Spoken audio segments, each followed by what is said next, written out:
Good afternoon and welcome to the Performance Matters webinar series.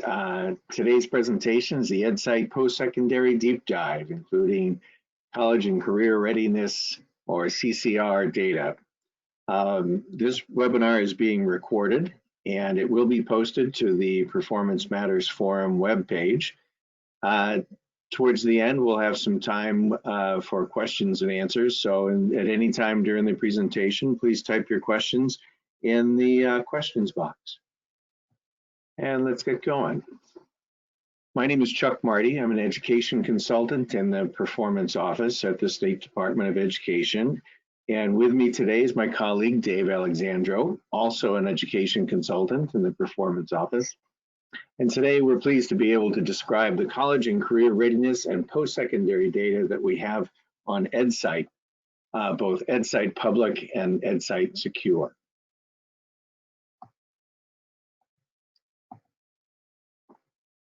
Today, I'd like you to have maybe three takeaways from this presentation. One is that EdSite displays a wealth of post-secondary data. I'll get us started today by describing the contents and the differences between our two EdSite portals. And then Dave and I will walk you through the reports displayed on the SDE portals. Two, the Department of Education employs the data, and we encourage other people to employ and use this data. We'll talk about a couple of uses. Dave will talk about our next-gen accountability system indicators, and as well as the early indication tool. And then I'll discuss some of our other reports that use the data. And three, throughout this presentation, we hope to emphasize that the reason why these data and reports and indicators are important simply is because post-secondary college and careers are the continuation of a path that students begin early on. And the knowledge and skills and maturity they pick up along the way, well, they matter in the game of their lives. Several years ago, we began a statewide longitudinal data system, or SLDS. The project was to build a data warehouse across all of our data domains that describes students, educators, instruction, performance in PK to 12. To report these data, we created a public portal, EdSite, with tables and charts and graphs and links to other reports, and most importantly, suppression of small n sizes to protect confidentiality. Then we built a secure version that allows districts to access to student-level data for those students in their district and schools. When students move from one school or district to another, the next morning, that student's data are transferred to the new district and school for access by their administrators. We put together this visual to give you a preview of the many places you'll find CCR and post-secondary data on EdSite Public. As you can see, it's woven into many reports here, including the Connecticut report cards, the profile and performance reports, or PDFs, like I mentioned before, our next-gen accountability indicators, and our page that's dedicated solely to post-secondary performance. In addition to EdSite Public, EdSite Secure has post-secondary and CCR-related data in several reports. The Early Indication Tool, or EIT, the EIT for Teachers, the FAFSA Completion Report, the Student Summary, and reports on SAT School Day. We'll discuss some of this data, so if you're working directly with ELAs, you'll know the types of data they have access to that may be of help. Most reports on EdSite Secure offer student-level data tables, as well as aggregate charts and graphs. First, let's look at EdSite Public's College Entrance and Persistence Report. Once in EdSite, choose the Performance tab, and then College Post-Secondary, and you'll find the College Entrance and Persistence Report. Each year, SDE provides the National Student Clearinghouse a file of its most recent graduates. Just the other day, I uploaded 38,000 graduates from the class of 2020 to their site, and they add this to a file of prior year's graduates, and then match these records to their database. And what they return to us is a set of reports, but also individual data on students' enrollment records in post-secondary by semester, and then degree completion data for college graduates. The NSC receives these data directly from participating colleges across the country, comprising 97% of all non-proprietary public and private college enrollments. We compile the data into a usable format to show the percentage of students by graduating class who enroll in college in the first year after high school graduation, and the percentage of those students who then persist into their sophomore year. The data are available by school, district, and by student groups. So here is one high school's report by high needs status. The data show that these students who are high needs, meaning they are English learners or have a disability or are free and reduced lunch eligible, are much less likely to enroll in college and then to persist than their non-high needs peers. Another way to look at post-secondary data is to choose a high school graduation class and follow it through their enrollment and progress toward completion. Most of the following statistics are based on the National Student Clearinghouse Student Tracker high school feedback reports that we provide for high schools and the state on EdSite. You can find the link to these reports on the left-hand sidebar in EdSite's College Post-Secondary tab. Now let's look at some of the highlights of the data. First, a caveat.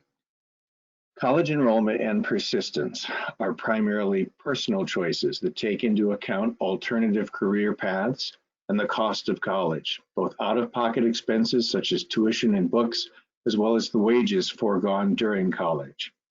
Income, wealth, proximity to higher ed institutions, and family responsibilities, among so many other factors, shade these data in ways that can make comparisons on these statistics misleading. Connecticut is a high-income, high-wealth state, but state averages mask the skewed distribution of private resources and therefore of post-secondary opportunities. That said, there's a lot to learn. Generally, over the past several graduating classes from public high schools, for each 100 graduates, 73 enroll in college in the first year. Of those 73, 42 enroll in state, 47 attend public colleges, 56 enroll in four-year colleges, and 63 will persist into their sophomore year. Furthermore, most students don't get a degree in 4 years. Only about a third do. 6-year graduation is the new norm. The median high school grad will have a degree 6 years out. 22 will have enrolled and dropped out, and 19 will not have enrolled at all. The remaining 9 are still enrolled.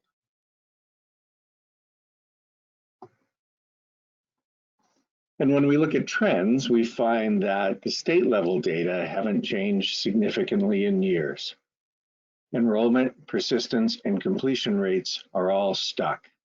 However, at the high school level and at the subgroup level, there's a lot of interesting data there to look at over time.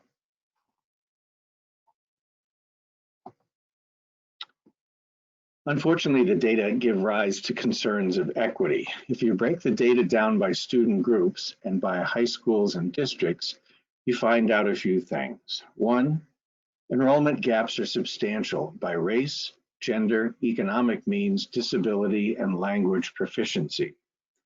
Generally, the college enrollment gap based on our indicators of income is 23%, the difference between 82 and 59.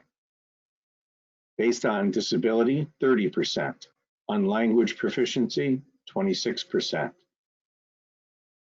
Based on indicators of race, 13 to 20%, and gender, 13%. Completion gaps are worse. The result is that our college classes have proportionally fewer low-income students, students with disabilities, English learners, students of color, males, than the high school class did. And the result of the post-secondary path is such that the college freshman class and the college graduates class have vastly different income mixes, for example, than the same high school class. In this chart, we see that the class of 2014 high school grads, 36% of those students were eligible for free and reduced lunch. Of those that went to college the first year, the class of 2014 freshmen, only 28% were free and reduced lunch eligible. And of the group from that graduating class that got a college degree 6 years later, that proportion had shrunk to 18%.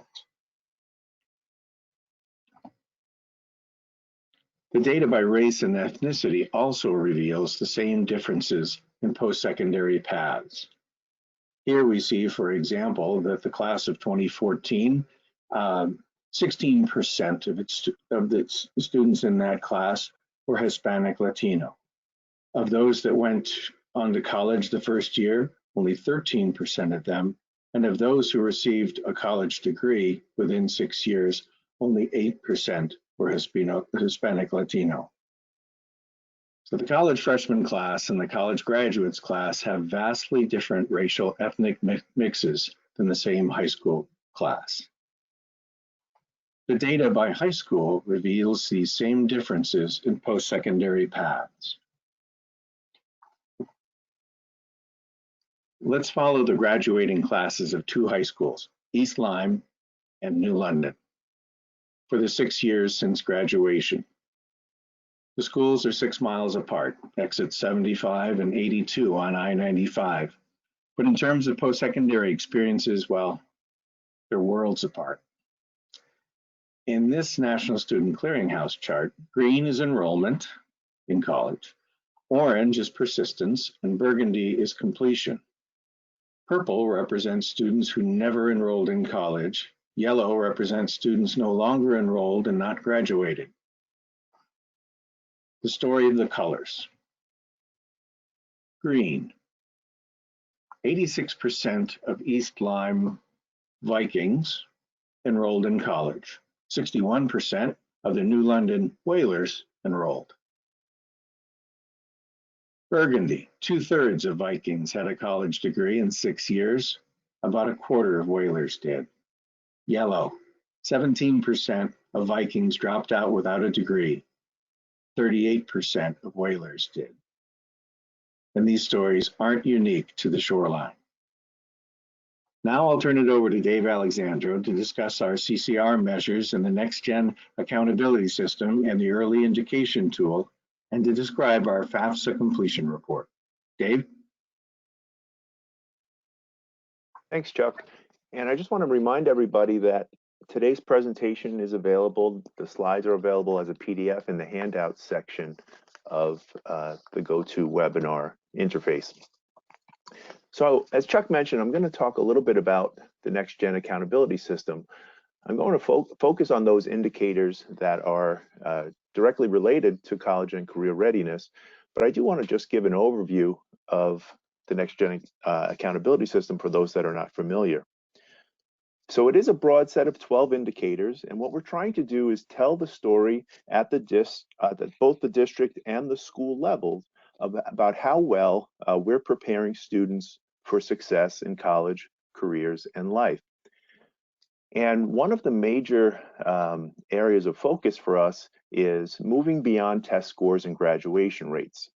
So we're using this holistic multi-factor approach or perspective, and we are incorporating student growth over time. So first I'm going to look at indicator 5. So this is college and career readiness preparation, focusing specifically on coursework. And as you can see here, we're looking at grades 11 and 12 only, those juniors and seniors in each school and district. What percentage of students have participated in at least one of the following during high school? So if they can check any of those bullet points that are checked here, then they would be deemed as meeting indicator 5. So if the student has taken 2 courses in AP, IB, or dual enrollment, or if the student has taken 2 courses in one of 17 different career and technical education categories or clusters, or finally, if the student has taken 2 workplace experience courses in any area, they will have met the criteria for indicator 5. So in this slide, as Chuck highlighted the gaps that we see in some of the college data, we also wanted to show the gaps that we're seeing in the next gen results, specifically related to CCR. So overall, for indicator 5, 80% of students in Connecticut meet the CCR requirement for indicator 5 statewide. As we look at student groups, you can see that there's about a 10% gap when we look at the free reduced lunch eligibility. For students with disabilities, that gap is about 14% between groups. When we look at English learners, the gap is even wider. 81% of non-EL students are meeting the indicator 5 criteria, and 55% of English learners are meeting the criteria. As we look in the race ethnicity categories, Hispanic, Latinx students, we're seeing 72% meeting the criteria, Black or African American students, 70%. And when we look at white students, that's 84%. So we are seeing a gap in race ethnicity as well. And when we look at gender, we don't see a gap in the performance as it relates to indicator 5. Indicator 6 also looks at college and career readiness, but whereas indicator 5 focused on coursework, indicator 6 focuses on exams. And more specifically, what we're looking at now, again, 11th and 12th graders, but we want to look at the percentage of students achieving college and career readiness benchmarks on at least one of the following exams. And those exams are the SAT, the ACT, at least one AP exam, or the IB exam. Again, we take a look at some of the equity concerns as we look at the gaps in performance. So you can see here for indicator 6, we have a much lower percentage statewide. 43% of students, less than half of our 11th and 12th graders, meet the college and career readiness benchmark as it relates to exams. When we look at the free reduced lunch eligible group versus the non-free reduced lunch eligible group, you can see that that gap now is 36%. Students with disability, around half of the students who do not have an IEP are meeting the indicator 5 criteria, and only 6% of students with disability are meeting the criteria. When we look at English learners, 7% of ELs are meeting the criteria, whereas 44 students that are not English learners are meeting the criteria. You can see again, as we look at race ethnicity, there is a large gap as well. And we do see a slightly higher percentage of females meeting the criteria than males. And finally, indicator 10 looks at college enrollment. So that will mirror more closely some of the numbers that Chuck has already shared with us. When we look at indicator 10, and again, this is the percentage of graduating class, of the graduating class who enrolled in a 2 or 4 year post-secondary institution at any time during the first year after high school. When we look at that statewide, we're seeing 71% of the graduating class on average meeting that criteria. And now when we look across districts, we see quite a range. For instance, in Windham, it was 39% of students meeting the criteria for indicator 10. And in Weston, we see that it's 93%. So the gaps, even when we look across districts, is rather large. All of this data is available in EdSite Public. So in one of the earlier slides, Chuck shared the URL where you can access EdSite Public. And once you go to EdSite Public, you'll see in the left navigation panel, there's a link for the Next Generation Accountability System. And by clicking that link, you'll be brought to this screen where you can view the Next Gen accountability results at the state, district, and school levels in different years. So we encourage you, all of the data that we're presenting today, especially as it relates to Next Gen accountability, is available here. And for the other pieces that we'll talk about that are in EdSite Secure, that obviously will be available to those users who have additional permissions. So I mentioned EdSite Secure, and EdSite Secure, as Chuck mentioned, is our secure data portal that provides student-level information in many cases. So the Early Indication Tool, or EIT, is a report that Chuck and I have been working on for the last 3 years. It's a data analytics and visualization tool. And what we're doing is we're using statistical methods and we're using a lot of data modeling to systematically predict and improve student outcomes. And one thing that we're doing differently in Connecticut, different from other states that have early warning systems in education, we're not just focusing on that idea of graduating high school or dropping out of high school. We're using what we're calling a mile marker approach. And you can see here in the early warning system, or the early indication tool, as Connecticut's calling it, we're including 4 mile markers. So today's presentation is focusing on mile marker 4, but you can see that we have milestones much earlier than this idea of college and career readiness. And what that allows us to do is to include all students in Connecticut public schools from grades 1 through 12 in the early indication tool. So it allows for much earlier interventions to allow students to meet those later milestones. So as I mentioned, mile marker 4 focuses on college and career readiness, specifically Next Gen indicators 5 and 6. And for indicator 5, we're looking at not only are the students not only taking those CCR courses, but they're actually passing them. So we want to really check college and career readiness because we're seeing 80% of students meet that course taking criteria. We wanted to kind of take a deeper dive into seeing how many students are actually passing those courses as well. So the mile marker approach has been very helpful in identifying students very early on in their Connecticut public school careers. So this is a look at the early indication tool. I've already kind of given you an overview of the report. So we'll focus on the bottom here, which we're calling the dashboard. And you can see that there are a number of filter options. You can limit the report to only show students from a particular school or grade. You could also show only different EIT support levels to maybe identify those students that need the highest level of support. And there are other student groups you can focus in on as well. You can search for individual students using their SACID.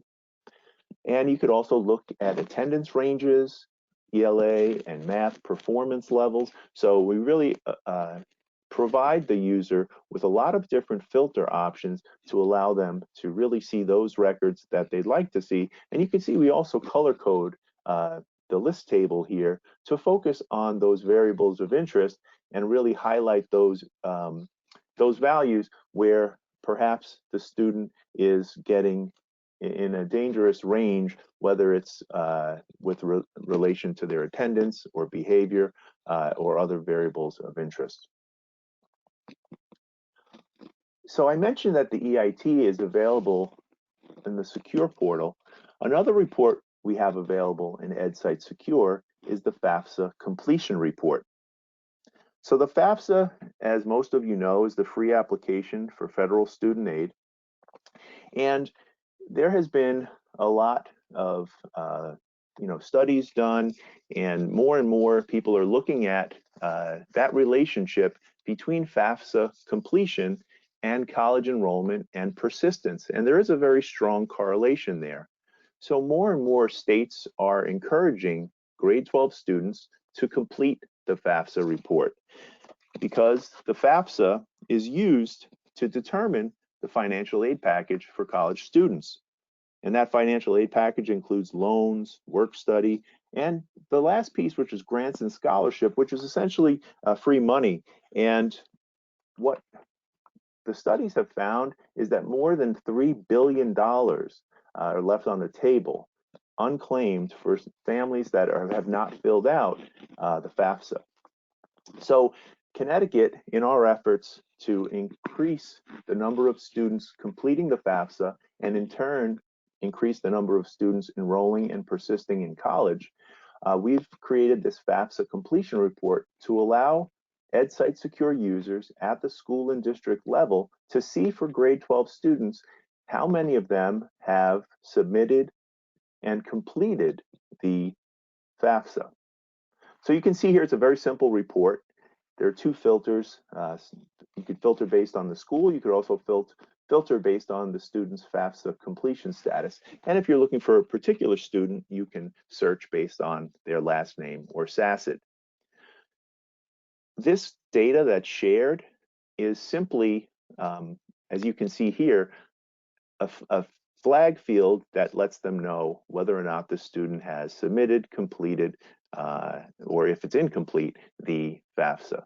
We do not have anything related to the estimated family contribution. We don't have anything about family income. None of that information is shared with us at the Department of Ed, and none of that is shared then on to schools and districts. So this is simply a status report that's hopefully allowing that conversation to continue between schools and students and their families to really let them know the importance of completing the FAFSA. And we have seen a real improvement in FAFSA completion numbers. So we're seeing an increased buy-in from districts, schools, and families. And the way we can see those numbers, we could look at the completion report. It's an opt-in report. So districts, the superintendent could say, you know what, this is a report that we do not want to have available in our district. But you can see here that 96% of high school students are represented in the FAFSA completion report. So, so we have overwhelming majority of 12th graders being available for schools and districts in this FAFSA completion report. As far as how well are we doing at our students actually completing the FAFSA, just before May 1st of last year, we checked and we were over 60% of Connecticut's 12th graders had completed FAFSA before May 1. And generally, when you're looking at the FAFSA calendar, the end of June is a good time frame to look at as far as when colleges have kind of awarded their financial packages. And by the end of June, Connecticut's FAFSA completion rate was close to 70%, which put us at 4th in the country. So Connecticut really has stepped up efforts, and the Department of Ed is trying to help those efforts by really making the data available to schools and districts to continue, as I mentioned, that conversation with students and their families. And now Chuck is going to talk about some additional reports that we have available in EdSite as well. Thanks, Dave. As I mentioned before, SDE participates in P20Win, wherein state agencies use a secure process to link data to other agencies and to higher educational institutions in order to provide resources, de-identified data sets to study. So on EdSite, on the post-secondary sidebar, you'll find links to our annual report on trends in remediation and credit attainment in public colleges. Here we have joined our graduates' data with enrollment and course records from our public colleges and universities, including UConn, the 4 regional colleges, and the 12 community colleges. We also hope in the near future to add private institutions as well, so that we can not only look at what NSC brings us, which is enrollment data and completion data, but we can also look at whether students are taking remedial courses and whether they are on track to graduate in 4 or 6 years as measured by their credit earning. You'll also find there a 2017 study of the earnings and employment outcomes of the high school class of 2010. The reason that's so old is we wanted to allow several years for students to work their way through college or begin their careers, so that by year 6, it would be a meaningful measure of employment and earnings. And to do that, we matched our data with the Department of Labor's unemployment insurance database. So I recommend that one as well. So please see the P20Win website for more reports of interest. Also on the left sidebar in EdSite, in the post-secondary tab, you'll find a multi-state report from the New England Secondary School Consortium. NESSC is a regional partnership that promotes innovations in the design and delivery of secondary education across New England. The NESSC Common Data Project annual report provides transparent, comparable data about high school and college outcomes from across the New England states. It represents a relatively rare joining of state databases and an agreement on comparable definitions of statistics to provide an annual report on how our graduates are doing in career and in college readiness. So before we go, let's just recap. EdSite, great place for a wealth of CCR and post-secondary data. 2, we and a lot of others actually use this data on a regular basis, and we hope that more people will use it as well. And then finally, that the preparation that our students go through in their academic careers matters later on in life, and it matters tremendously. And hey, let's be careful out there, and don't forget to vote. Now, if you have any questions, we'll hang around and be happy to answer them. I don't see any questions in the questions box, but we'll give it a few minutes and see if you have any questions about today's webinar. Chuck, there is a question from Dolores Garcia Blocker regarding the P20Win. What is the data point you use to determine remedial coursework? Is this data only for the state of Connecticut? It is only for the state of Connecticut, and it is an indicator in the data systems of the community colleges and the state universities that declares whether the course is a remedial English course or a remedial math course.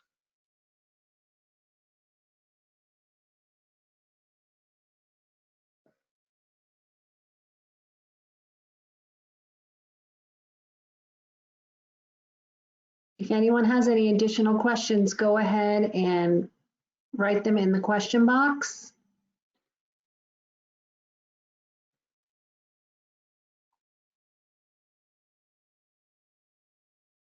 Okay, here's another one for you.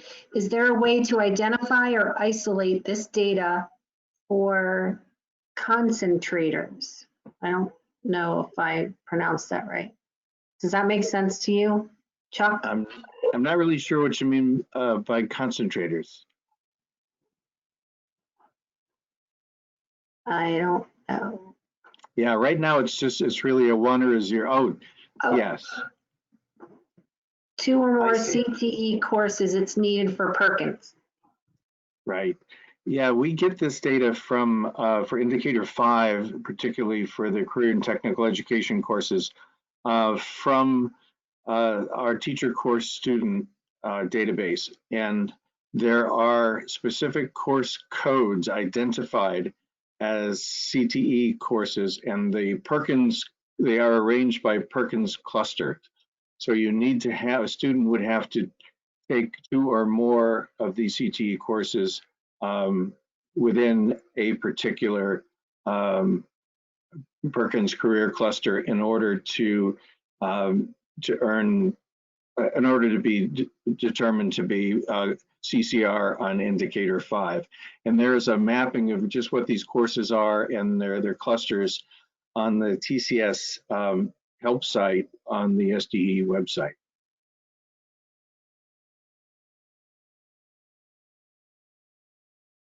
You're welcome. Yeah, so in the early indication tool, we do include a column that lets you know whether or not the student has met the indicator, but we do not provide specifics about which cluster, if they met it based on CTE cluster, for instance. As Chuck said, all of that resides in TCS.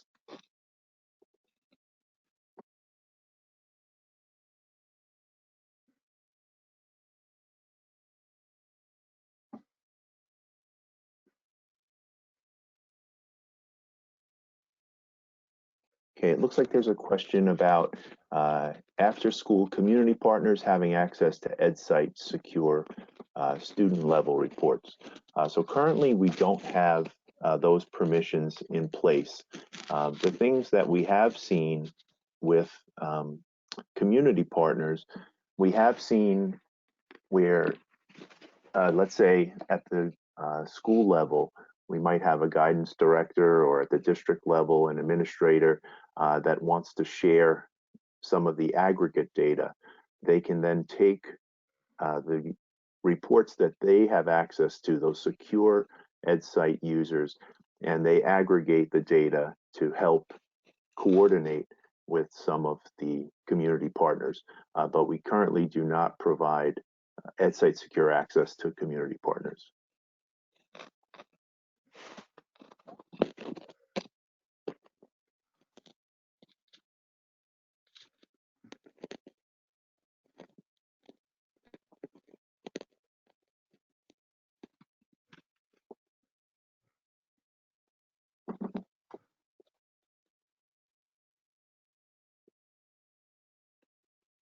Michelle, are you seeing any more questions?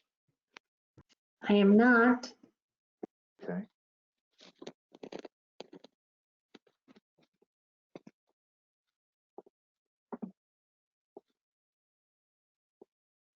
Just while we wait for those final questions, if there are any, I wanted to also just share our contact information.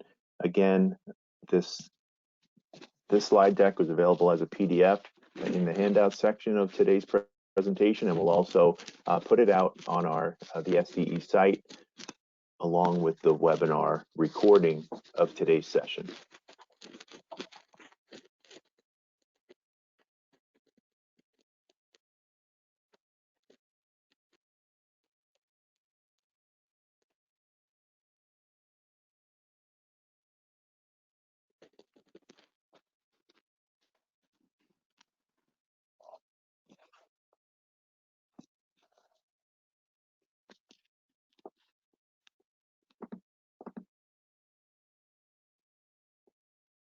There's another question, Dave. Yep. Chuck, do you see this? A few specific questions about dual enrollment. Who would be the best person to speak with about dual enrollment? What would your answer to that be, Chuck? Yeah, I would say that if it has to do with dual enrollment courses that are included in TCS and in Indicator 5 particularly, I would reach out to Corinne Felder at our office, or just please email your questions to me, and I may be able to answer some of them, as I used to work on NextGen, but I could definitely pass it on to Corinne. I'll be glad to get back to you.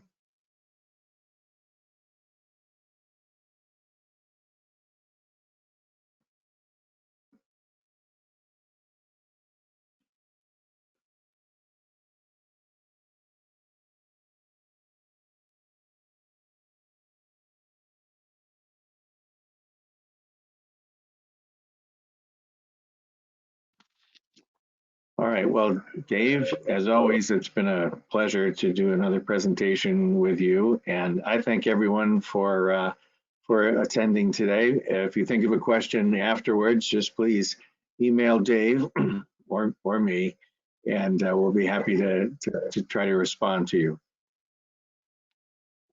Thanks, Chuck, and thank you all for joining today's presentation. Thank you, Michelle, as always. And Yes. yeah, and we welcome your questions and your feedback, and anything we can do to help you and Connecticut students, please let us know. Thanks.